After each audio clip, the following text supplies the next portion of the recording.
ابھی میں چونکہ ہم لوگ ابھی آپ کے پوڈ کاسٹ کے توسل بتانا چاہ رہا ہوں, ہم الحمدللہ مسجد نائٹ کے نام سے بہت اچھا کام کر رہے ہیں ماشاءاللہ, دیکھا میں نے وہ. تو ہم پوری رات کا پروگرام کرتے ہیں. تو ابھی مجھ سے کافی لوگ رابطے میں.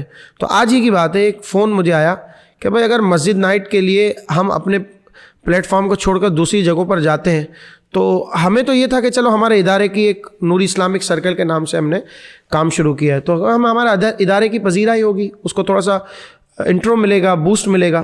لیکن ہوا یہ کہ جو اپنے اپنے پروگرام کروانا چاہ رہے ہیں ان کی شرطیں کہ بھائی جب آپ اپنا پروگرام پیکیج لے کر آئیں گے تو جو آپ کے ساتھ ہیں, میرے ساتھ کچھ علماء ہیں, میرے شاگرد ہیں, جونیئرز ہیں, دوست ہیں, تو اب وہ مل کر ہم ایک پروگرام کرتے ہیں. تو اب وہ ہم نے شیڈیول بنایا تو وہ کہتے ہیں نہیں اس میں فلانے صاحب کو بھی ایڈ کریں, کیونکہ وہ اس مسجد والوں سے ان کی بڑی بنتی ہے, ان کے مریدین ان کو ڈونیشن دیتے ہیں, کوئی دعا کے لیے آ رہا ہے, کوئی بیان کے لیے آ رہا ہے. تو میں حیران ہوں اس بات پر کہ ہمارا پروگرام کہاں رہا. ہمارا پروگرام تو بس جو ہے نا وہ خانہ پوری ہو گیا, فارمیلٹی ہو گیا, ورائٹی پروگرام ہو گیا, ہمارے میں ایک دوسرے کی جی حضوری ہو گئی.